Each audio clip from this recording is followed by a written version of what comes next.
Hello, I'm Jody Wolf. You're watching Expoz on August 23, 2015, and it's 12:45 a.m. in Birmingham, and we are 20 days and counting to September 11, Harbinger Day. Topic: What if we had a rapture last night? The church was taken away last night. Today's the first day of the first or the final 7 years mentioned in the Bible called the tribulation. So now you're living in the book of Revelations.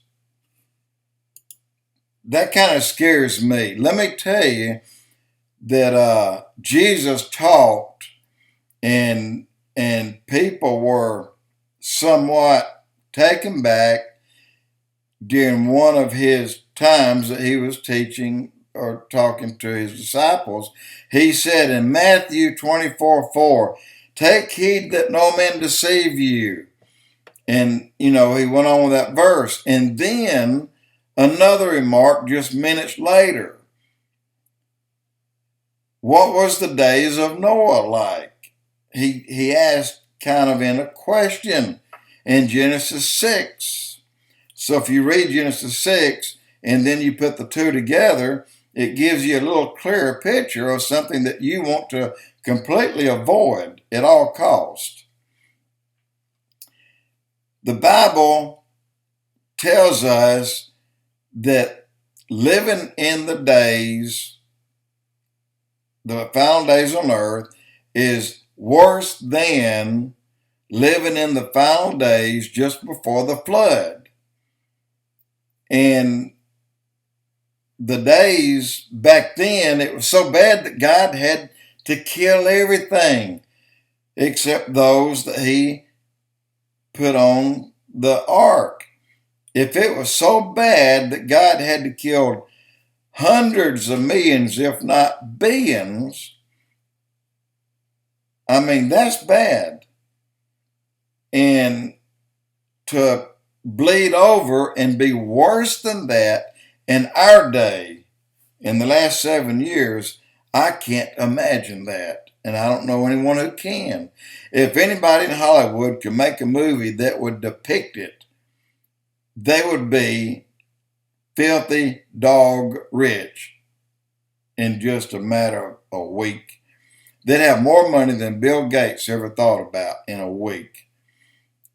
People cannot imagine. And here's what Chuck Missler said. He said, and quote, "Every time I read Revelations, I am thinking it to be more literal with each study. And after each study, the less I can imagine." That's Chuck Missler. This is a brilliant-minded person. He's smart. He's like an Einstein to me, but he said that, and that scares him to think about it. It would scare anyone to think about what it would be like to be left behind. I would say this: if you were to have someone to make a movie on what it would be like in those days, then let somebody watch it. Number one, I'm not sure if everybody would watch the whole movie. I believe that they'd leave the room. But if anyone would, I bet you 1,000,000,000 to 1, not one person would choose to go there. And I believe if someone, a group of people, say you got 1,000 people, and then someone walks on a stage like Saddam Hussein did that day to his audience and called out names, and as he called out names, men, his Revolutionary Guard went to that person and carried that person out of the auditorium and took him out to behead him. Did you see all those men crying like babies? Think that again 1,000 times worse, okay? And then put yourself in the tribulation era in the book of Revelations. That's what you can begin to imagine that it may be like. Jesus said twice at one setting. Number one, Matthew 24:4, he said, "Take heed that no man deceive you." He was telling them clearly, don't get caught up. Do not get yourself left behind. And then he said it again minutes later. He said it's just like it was in the days of Noah in Genesis 6. Why did Jesus say that twice when teaching his disciples at the same sitting? He said it because it's bad. He said it because even the Bible says there has never been a time that bad on earth. Keep in mind how bad it was during the days of Noah. I'm sorry, mind blank. It was bad. Noah had to build an ark. God had to destroy everything living on earth because everything had mixed DNA. Everything had been tainted and mixed with the fallen sons of God's blood. God had sons, angels. God had son, Adam. Adam was the only son of God. And then there were angels, sons of God. The rest of us were the daughters and the men or the sons of Adam. The others, the creation, what came out from the fallen angels, were the Nephilim. That was their offspring. They were hideous. They were horrible. They were ugly.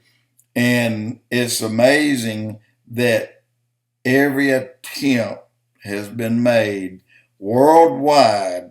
Every time they find one or somebody speaks of finding a skeleton or even a body in some sort of suspended way there, the government takes them away and they hide them. We don't know if they destroy them or what. I think the government probably studies them, but I think they're real. Now, three kinds, main kinds of aliens. You got the grays, they're the most numerous. This is what most people claim they see, that come down and take someone up and impregnate them, bring them back down, and then 3 months later they go back and get them and take out whatever they put in them and they raise it.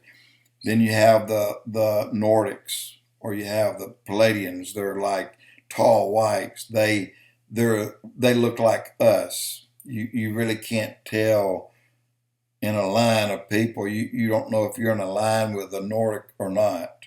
And then the others are reptilian. And the reptilian, you hear over and over that they're shapeshifters. I don't know. I see what other people see about eyes going, on TV and stuff like that, but I don't know.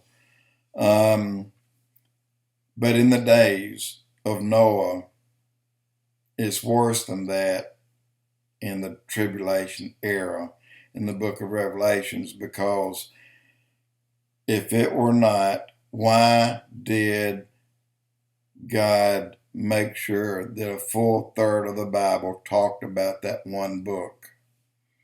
A full 1/3 of the Bible, 20,000 verses, talked about the prophecies that would be fulfilled in that era, that time. And it's all is a warning to all of us. I believe grown men, again, there's no way a grown, big, badass man, he'd cry like a baby if he thought he had to stay. If you guys can only think how bad it's going to be, please escape it. Please escape it. It's going to be here really soon, real soon.